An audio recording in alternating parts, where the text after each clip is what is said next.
నీకెవరు దూరం అయిపోయినా పర్వాలేదు. గిద్యోను నేర్పించే 3వ పాఠం, ప్రభు నీకు దూరం కాకూడదు.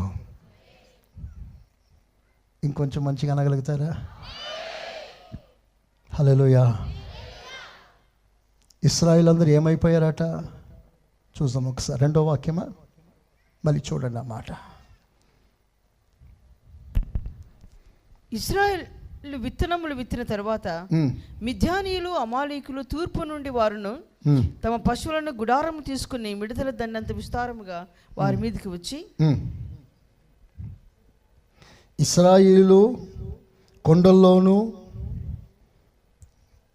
2-3 మిద్యానీయులు చెయ్యి ఇశ్రాయేలు మీద హెచ్చాయను కనుక వారు మిద్యానీయుల ఎదుట నిలవలేక కొండలోనున్న వాగులను గుహలను దుర్గములను తమకు సిద్ధపరచుకునేది. అంటే ఇల్లు వదిలి పారిపోయారు, స్వాస్థ్యం వదిలి పారిపోయారు, ఎక్కడో కొండల్లో గుహల్లో వాగులోకి వెళ్ళిపోయారు. అందరూ పారిపోయారు. గిద్యోను నిలిచి ఉన్నాడు. చప్పట్లు కొడతారు ఒకసారి గట్టిగా, కొడాలి గట్టిగా. హల్లెలూయా, హల్లెలూయా. దేశమంతా పారిపోయింది, ఖాళీ. ఎవరు పారిపోయినా, ఎవరు విడిచిపెట్టినా, ఎవరు దూరం అయిపోయినా గిద్యోను ఒకడు ఉన్నాడు ప్రభుకి. అలాంటి వాడు ఒక్కడుంటే చాలు, మరలా పారిపోయిన వాళ్ళందరూ తిరిగి రాగలరు. చేతులెత్తి ఆమెనంటారా గట్టిగా? ఏ శత్రువులు ఎదుట నిలవలేక పారిపోయారో అదే శత్రువుల్ని గిద్యోను నిలబడ్డాడే, తను పారిపోలేదు. ఇదంతా మనకు పెద్ద పాఠం. ఈ చివరి దినాల్లో ఎంతమంది దేవునికి దూరం అయిపోతున్నారు.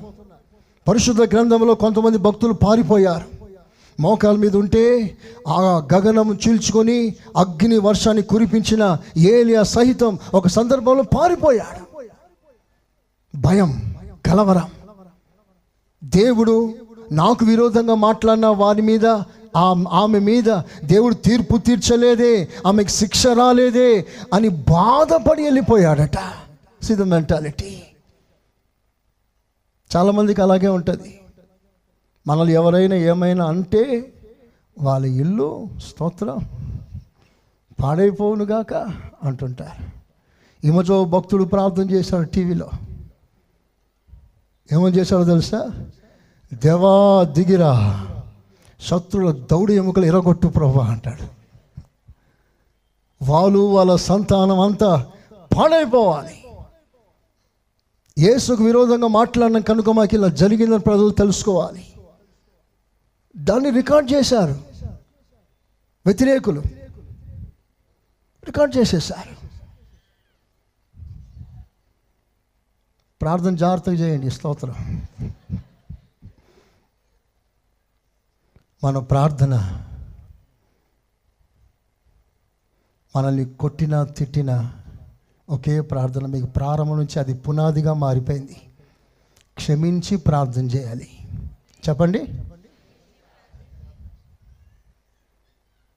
అప్పుడే దేవుడు అంగీకరిస్తాడు. మీరు ఆయన దగ్గరికి వచ్చి ప్రార్థన చేసినప్పుడల్లా మీరు క్షమించబడుతున్నట్లుగా మీరు క్షమించి ప్రార్థన చేయమన్నాడు. మనలో కోపం, ద్వేషాలు పెట్టుకొని ప్రార్థన చేస్తే దేవుడు వినాడు. It's an great lesson.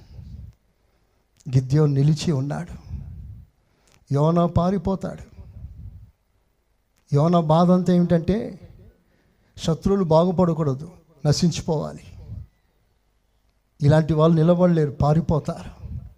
దేవుని ఎదుట శ్రేష్టమైనది ఇవ్వలేక విరోధంగా క్రియ చేస్తున్న కయీను పారిపోతున్నాడు.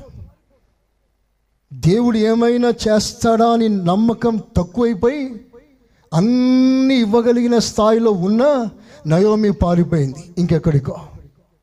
ఈ పారిపోయిన వాళ్ళు మీకు ప్రమాదం హెచ్చరికగా ఉన్న ఒక మంచి సవాలుతో కూడిన ఒక సాక్ష్యం ఏంటో తెలుసా? భక్తుడైన నెహెమ్యా అంటాడు. నెహెమ్యా ఆయన ఏమంటాడంటే, నా వంటి వాడు పారిపోవచ్చునా? స్తోత్రం అనండి గట్టిగా. నేనేంటి పారిపోవడం ఏంటి సార్? చాచా, పారిపోవటం నా డైరీలోనే లేదంటాడు. స్తోత్రం చెప్పండి గట్టిగా. కనుక మీరందరూ నేర్చుకోవాల్సిన పాఠం, ఏదైనా నిలబడదాం, ఎదిరించి నిలబడదాం, ధైర్యంగా నిలబడదాం.